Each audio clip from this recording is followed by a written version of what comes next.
Olá! Tenho um prazer imenso estar de volta com o nosso programa Sim para a Literatura e poder contar com a sua companhia.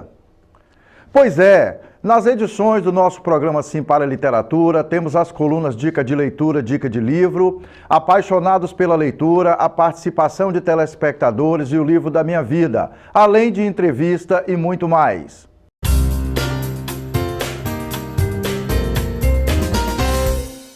Bom, o livro que eu tô lendo, na verdade, eu acabei de terminar, chama Dias Perfeitos, do Rafael Montes, que é um livro de suspense nacional muito legal.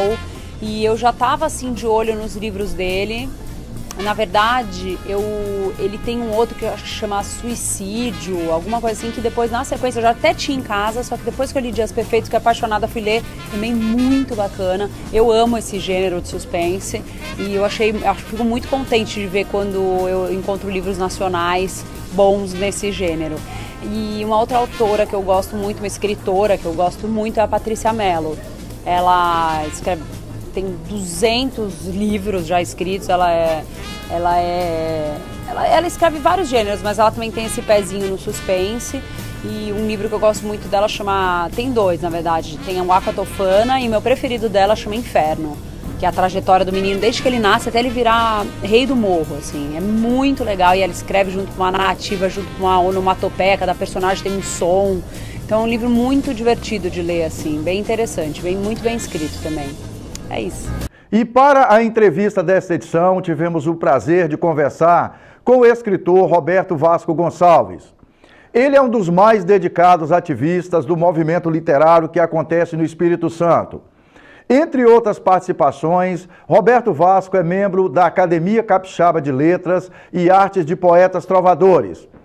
Escritor com foco no processo histórico, ele está lançando o 5º livro de sua autoria, Anchieta em Prosa e Verso, que é um resgate da história de sua terra natal.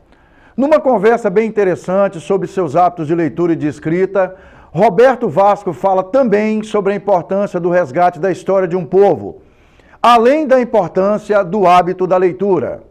A leitura de um livro é insubstituível. Hoje nós estamos com a cultura minimalista no computador, as pessoas estão escrevendo mal, estão lendo mal, estão resumindo, cortando palavras, colocando gírias muito diferentes. E o livro ele tem uma característica especial. O cara que começa a ler, ele melhora a ortografia, ele melhora a gramática, ele melhora a contextualização de ideias, ele melhora em tudo. Então, o sujeito que lê, ele tem uma chance muito grande de mudar o mundo. Lê, lê, lê, lê, você vai ver, é preciso ler pra crer. Lê, lê, lê, lê, você vai ver, é preciso ler pra crer. Estamos de volta com o nosso programa Sim para a Literatura e é muito bom continuar na sua companhia. E vamos falar um pouco do poder e do prazer da leitura. Vamos para a nossa coluna Dica de Leitura. A leitura é uma atividade prazerosa e poderosa, pois desenvolve nas pessoas uma enorme capacidade de criar, traz conhecimentos e promove uma nova visão de mundo. Quem lê sabe mais, tem vocabulário mais amplo, pensa mais e tem raciocínio mais elaborado. Quem lê tem mais conteúdo e conhecimento para escrever melhor e tem mais capacidade para desenvolver uma ideia. Pesquisas mostram que pessoas que por algum motivo foram privadas de leitura podem apresentar maiores dificuldades em situações em que exijam maior deslocamento da sua realidade comum, como em momentos de resolução de problemas. Quem não teve acesso ao ensino da leitura e da escrita também pode apresentar desvantagens nos momentos em que precisa da memória. No aspecto social, não saber ler é como ir a um país onde você não domina o idioma. O hábito da leitura proporciona uma relação dinâmica entre a fantasia, encontrada no universo dos livros literários, e a realidade encontrada no meio onde se vive. A leitura provoca deslocamento para vários ambientes por onde o leitor pode passear e também o protege do lado mais duro e mais rude da existência, que tem a ver com a correria do dia a dia. E então, vocês gostaram da dica de leitura dessa edição? Pois é, vamos engrossar a fileira e permitir que o livro faça parte de nossas vidas. E falando de livro, deixe a angústia de lado e curta a nossa dica de livro desta edição. O livro Angústia, do escritor Graciliano Ramos, foi publicado no ano de 1936, época em que o escritor estava preso pelo governo de Getúlio Vargas, e é considerado um dos romances mais ricos da literatura brasileira. Tendo forte influência do contexto histórico da época, a história faz referência a uma situação social, ao sistema político e, ao mesmo tempo, discute a existência humana, as relações sociais e o aspecto psicológico dos personagens. O conflito da história acontece quando Julião Tavares rouba de Luiz da Silva o amor de Marina. A partir desse triângulo amoroso, várias discussões são levantadas, como mudança de comportamento de Marina, a opressão realizada por Julião Tavares, rico e poderoso, sobre a moça pobre, conquistando-a por causa do seu dinheiro. Há uma oposição estabelecida entre Julião Tavares e Luiz da Silva. Enquanto o primeiro usa o dinheiro para conquistar mulheres, aproveitar-se delas e depois largá-las, o segundo é oprimido, rebaixado e desprezado por Marina, com uma vida cheia de dificuldades. Julião é filho de família rica, enquanto que o Luiz da Silva, após perder o pai, vive de favores de casa em casa, torna-se retirante e até mendigo, mas depois consegue um emprego e se torna funcionário público, e em seguida vai se enchendo de dívidas. A história, claro, tem vários outros personagens secundários, mas o foco principal está em 3 personagens. Luiz da Silva, apesar de oprimido, mostra-se inconformado, de caráter rude, amargo e decepcionado com o meio em que vive. Vive ensimesmado com os próprios problemas e deixa de se preocupar com questões sociais, com as outras pessoas, e vive preocupado apenas com a sua inconformidade. Marina, moça pobre, representa o estereótipo das mulheres da época. Tem certa futilidade na forma de viver. De personalidade fraca, se deixa levar pelas situações, pelos interesses, enfim. É mais tida como prêmio ou posse de Julião e de Luiz do que como mulher. Julião Tavares, por sua vez, possui linguajar rebuscado, com certo exagero na forma de se vestir, como que para expressar a classe social à qual pertence. Além disso, se mostra o tempo todo um patriota vazio, ou seja, sem ideais políticos. Angústia é um tipo exemplo de literatura engajada, recheada de críticas sociais, além de ser um típico romance regionalista. Esse livro é um romance extraordinário, entre tantos outros que tenho a felicidade de ler. A história nos prende como leitor e nos faz parte dela, e ao mesmo tempo angustiante, mas muito atraente. Graciliano Ramos demonstra nesse livro a sua profunda competência como escritor e no uso da palavra. Meu caro telespectador, prepare sua emoção e sua paciência para ser absorvido por essa história. Permita que o livro faça parte da sua vida. O livro Angústia, do Graciliano Ramos, ele foi escrito num processo lento, fala do cotidiano dos personagens, é uma história longa, mas é uma história brilhante, para que você tenha acesso, talvez, o que seja do melhor da literatura brasileira. Não é à toa que nós estamos falando aqui do velho Graça, como Graciliano Ramos era conhecido no meio literário. E na nossa coluna Apaixonados pela Leitura, vamos falar um pouco da nossa participação na Quinta-feira Literária Capixaba, que aconteceu na noite de sábado, 26 de maio, no auditório da Universidade Federal do Espírito Santo, em Vitória, onde tivemos a oportunidade de falar para um público seleto sobre experiências com o nosso programa Sim para a Literatura. Na primeira parte da nossa fala, destacamos alguns pontos importantes do programa, com destaque para as nossas colunas e também para as estratégias de busca de parcerias que são desenvolvidas através das ações de incentivo à leitura, realizadas através do nosso projeto O Prazer da Leitura, que são voltadas para a produção de matérias para o Sim para a Literatura. Nessa levada, tivemos a companhia, entre outras ilustres figuras, dos nossos parceiros e poetas linharenses Luciano Dionísio e Davi de Oliveira. E na segunda parte do encontro, assistimos juntos à edição especial do nosso programa Sim para a Literatura, em homenagem à professora e escritora Esté Abreu, considerada uma das mais respeitadas e queridas ativistas e protagonistas da cena literária capixaba. Eleita por nós a musa da literatura capixaba. Ao final, rolou muita emoção. É uma pessoa encantadora. Guerreira. Incansável, exemplo de vitalidade. A vida tem as pessoas que gostam, as pessoas que não gostam. O feio e o bonito tem que ter o contraste, como a noite e o dia na vida. Eu fico feliz, de você dizer que eu sou querida. Caros telespectadores, vejam bem, entre todas essas andanças e caminhadas que a gente tem feito, nessa contribuição que a gente tem dado para esse movimento literário que acontece no Espírito Santo, talvez essa experiência com a professora Esté tenha sido uma das mais verdadeiras e mais emocionantes para todos nós. Ela também ficou bastante emocionada ao final da homenagem. E é com esse espírito acadêmico e literário que vamos para um breve intervalo e já voltamos com a entrevista desta edição. No estado de poesia, intervenção literária já. Aí moçada, aí rapaziada, se liga na parada que eu vou dizer. É preciso ler pra crer, se você ler, você vai ver um mundo diferente acontecer. Lê, lê, lê, você vai ver, é preciso ler pra crer. Lê, lê, lê, lê, você vai ver, é preciso ler pra crer. Estamos de volta com o nosso programa Sim para a Literatura e é muito bom continuar na sua companhia. E vamos para a nossa entrevista dessa edição com o escritor Roberto Vasco. Olha, eu sempre pensei em escrever.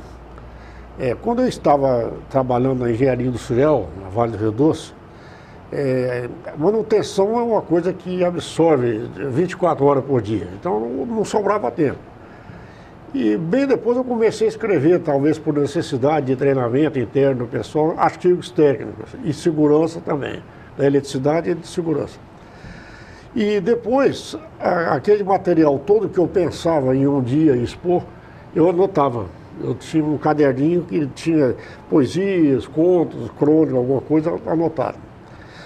Então, assim que eu aposentei, eu comecei a deslanchar essa parte que estava represada, vamos dizer assim. E comecei a escrever e lancei já estou no 5º livro, Já lancei... Anteriormente você tinha lançado 4 livros. Eu lancei o primeiro, era Loucura da Razão, como é de prática de todo leitor, de todo escritor, é sempre voltado o primeiro livro para a primeira pessoa, Então é um fato curioso, É como ele estava falando. A gente tende no primeiro livro, é como se fosse uma autobiografia, É como se fosse você coloca muito o que você pensa em destaque. As poesias, que o Loucura da Razão era verso e prosa. Só que eu concentrei mais nos versos. As poesias, geralmente, são coisas minhas, ou seja, eu dividi devaneios, que a gente sente aquele momento de inspiração, poemas de amor, de outras coisas, e outros que eu vi. História da minha terra, em Anchieta e tudo, então é voltado para a primeira pessoa. Embora que você conte muita coisa do que você viu de outras pessoas com quem você conviveu, mas é só pessoa está ali. Alguém que conviveu com você, alguém que te falou alguma coisa, alguém que te contou alguma coisa, e você coloca aquele, mesmo em forma de poesia ou de conto, você está falando, está sempre se inserindo ali no Pois meio. Vasco, você fez uma colocação que é interessante, é uma pergunta que eu ia te fazer. Os personagens das suas histórias, ultimamente, eles são baseados em pessoas que você conhece, são personagens que você colhe características de livros que você leu, como é que tem sido? Olha só, ultimamente eu tenho uma tendência a escrever livros históricos porque eu me sentia devedor em relação ao meu povo, Você tem um espírito de pesquisador, pesquisador. Eu percebo isso, exatamente. Então, o que acontece é que é quase inevitável você não falar de alguém que você conheça. Então, o que normalmente eu tenho esse cuidado é não citar o nome da pessoa. Às vezes eu falo ou um pseudônimo ou coloco 3 ou 4 personagens de características parecidas e um como se personagem fosse só? um personagem só, e aí você automaticamente muda o nome. E evita tocar em nome de família, porque cidade pequena, somente todas as pessoas se conhecem por nome de família. Então, quando eu falo de alguém conhecido, eu falo dessa forma. Para não me lidar, porque às vezes as pessoas, mesmo se a pessoa já tiver falecido há muitos anos, tem os parentes vivos. Algum parente, né? A menos quando seja uma coisa elogiosa e que a família permite. Aí eu faço esse tipo de coisa. Ô Vasco, como é que tem sido sua prática no dia a dia como leitor? Eu costumo dizer que eu tomo uma dose de leitura todos os dias, Isso. mas minha agenda pessoal permite isso, né? Tirar sempre um tempinho ali no final do dia ou no início do dia para ler. Como é que tem sido isso na sua agenda, Vasco? Eu sempre fui um leitor compulsivo, eu lia sempre muito e diversificadamente. Ultimamente nós temos vivido uma agenda muito pesada em função de eventos acadêmicos. As atividades da academia, principalmente. Absorve muita gente. Mas eu ainda leio. Então eu tenho vários tipos de leituras que eu gosto. Inclusive é literatura internacional e nacional. O que eu tenho normalmente feito é assim, quando você pega um livro para seu deleite, é uma coisa. Quando você pega um livro assim para você estudar, pesquisar alguma coisa, é outra. Mas mesmo quando você pega para deleite, às vezes você pega um livro grande, né? Você pega literatura internacional. Se você pegar um Guerra e Paz, é volumoso. Se você pegar um Irmãos Karamazov, é grande. Você está falando dos clássicos mesmo, né? Então o que a pessoa demanda faz? tempo, demanda paciência, né? Então o que eu faço? Faço a campanha de leitura. Tantas horas por dia, ou tantas páginas, eu vou ter que... Aí escolho um horário bom. Meu horário bom é depois de meia-noite, já todo silêncio, a televisão desligou, não tem comércio para você ir, não tem nada. É ali que eu faço. Você pega, lê, eu vou ler 20 páginas, por exemplo. Então, leio... Faz como se fosse um planejamento. Um planejamento. Eu nunca esqueci, perdi essa parte organizacional que eu adquiri na indústria trabalhando, né? Então eu trouxe isso para a literatura também. O que emociona você, Vasco, num personagem de livro? Olha, O que toca você? As características do personagem são sempre importantes porque ela tem um fator humano envolvido, né? Mesmo que são vários personagens e características diferentes, você está falando do ser humano. E ele não estava lá na história, ele estava no dia a dia seu. Né? Aquilo que o personagem escreveu se repete. O personagem nos aproxima da vida real. Aproxima, né? Com certeza. Você tem tudo que o cara escreveu ali, está na sua vida real, do dia a dia. Né? É uma coisa interessante. A literatura nacional também tem muita coisa interessante que tem características próprias, como ele citou o Vida Seca, do Nordeste. Outros mais antigos, eu estava vendo a retirada da Laguna de Visconde Tanaí, que fala da Guerra do Paraguai, um negócio todo interessante, né? Então, coisas que você só conhece ali lendo o desenvolvimento do livro, é uma coisa que você parece que está vivendo a época, né? A leitura, o dia a dia com a leitura, permite que a gente conheça culturas diferentes, né, Vasco? Culturas diferentes, costumes diferentes, hábitos diferentes, né? Exatamente. E suas práticas como escritor? Você tem um planejamento na semana, até para nosso público, que a gente tem muito jovem hoje, principalmente, que tem interesse em caminhar nessa trajetória do escritor. Como é que tem sido, Vasco? Você faz um planejamento, todo dia você escreve de vez em quando? O livro, ele é assim... Qualquer tipo de livro, são vários tipos de livro diferentes, né? E de contextos diferentes. Você escreve sobre poesia, ou assim, conto, crônica, é uma coisa. Quando você escreve um livro histórico, dá um pouco mais de trabalho, você tem que pesquisar. Tem um tempo de fazer a pesquisa. Pesquisa, visitas técnicas, ontem mesmo nós fizemos um. Então, quer dizer, você tem todo um contexto. Mas a organização, ela é fundamental. Você não pode escrever quando te der vontade, não, é como qualquer outro emprego, você senta tantas horas por dia para escrever, né? Aí você vai fazer um planejamento, que um livro, você sabe que ele não sai de uma hora para outra, tem alguns anos, 2, 3, 4 anos, dependendo do tipo de livro, E se você não tiver um mínimo de organização, fatalmente o seu livro não sai. Você é obrigado a fazer isso aí. Ô Vasco, você escreveu o livro Anchieta, Prosa e Verso, que é sua terra natal. Isso, né? é. Mas antes de falar do livro, eu queria que você falasse uma coisa. Qual é o momento que você fala assim, esse livro está pronto para o leitor? Que a gente fala, qual é o momento que a gente desapega da história e então coloca à disposição do leitor? Como é que acontece com você? O livro, primeiramente, ele só nos pertence no momento que nós escrevemos. Uma vez que você jogou para o público, ele não é mais seu. E ele deixa de ser um livro para ser vários livros. É a cabeça de cada um que está lendo que vai interpretar a história. É o seu próprio mundo, né? O leitor se vê no livro segundo as suas características próprias, né?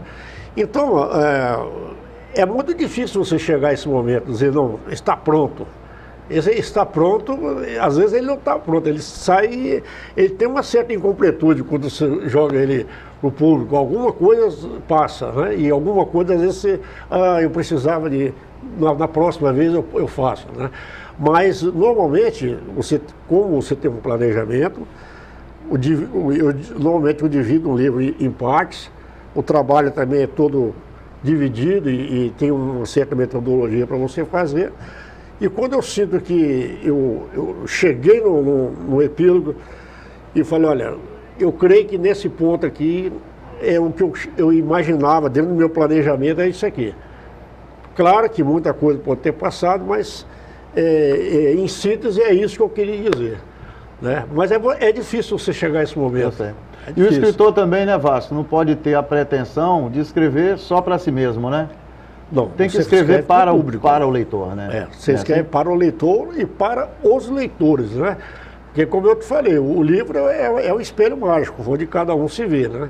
Ele não é um livro só. Depois que você jogou na mão do público, ele vai entender aquilo que você coloca de acordo com os conceitos que ele já tem. Com os conceitos, com a história de vida da pessoa, história de vida, a cultura em que ela foi criada, a cultura né? dele, tudo. Maravilha. É uma coisa desse Vasco, tipo. Anchieta em verso e prosa.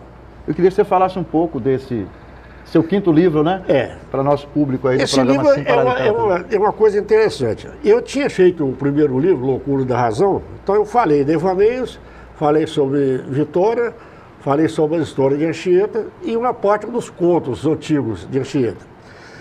E aí o meu amigo Clério Borges, que está ali nos assistindo também, olhou assim e falou assim, olha, isso é interessante, mas como ele está em verso, o cara que não viveu aqui ou não entrevistou quem já viveu essa situação, ele não vai saber o que você está contando aqui. Eu falei, isso ótimo, vou fazer um outro livro contando a história que gerou os versos. Aí escrevi em prosa. Ou seja, essa parte de prosa são os comentários que falam o que esses versos estão dizendo, né? Então o que eu tenho aqui? 2 séculos de história contado pelo povo. Por quê? Porque são histórias que eu recolhi, que cada um contou. Na fonte, onde as mulheres lavavam roupa, na praia, onde o barquinho vinha com a pescaria, no mercado de peixe, cada um contava uma história. E principalmente aquelas histórias que as vovós e as mamães contavam à luz dos lampiões, né? E foi aquilo passado através de gerações, sem ter nunca sido escrito. Então, o meu trabalho, eu falei, ótimo, vou escrever isso aqui, porque isso é uma preciosidade, né? É a cultura nossa que um registro. É um registro cultural que a gente precisa de fazer. E, principalmente, porque a gente sabe que a cidade vai perdendo, por razões diversas, e Anchieta teve razões especiais, ela vai perdendo a cultura ao longo do tempo. E nós precisamos resgatar aquela cultura. Caros telespectadores, foi um prazer e um sinal de prestígio contar com a sua audiência nesta edição do nosso programa Sim para a Literatura. Para que vocês tenham acesso às edições anteriores e aos vídeos do programa, acesse youtube.com/Sim para a Literatura. Entre em contato conosco através do e-mail simparaliteratura@gmail.com. Agradecemos a sua audiência em Vitória e Grande Vitória, através do canal 20 da TV RCA. Saudações poéticas e literárias e muito obrigado.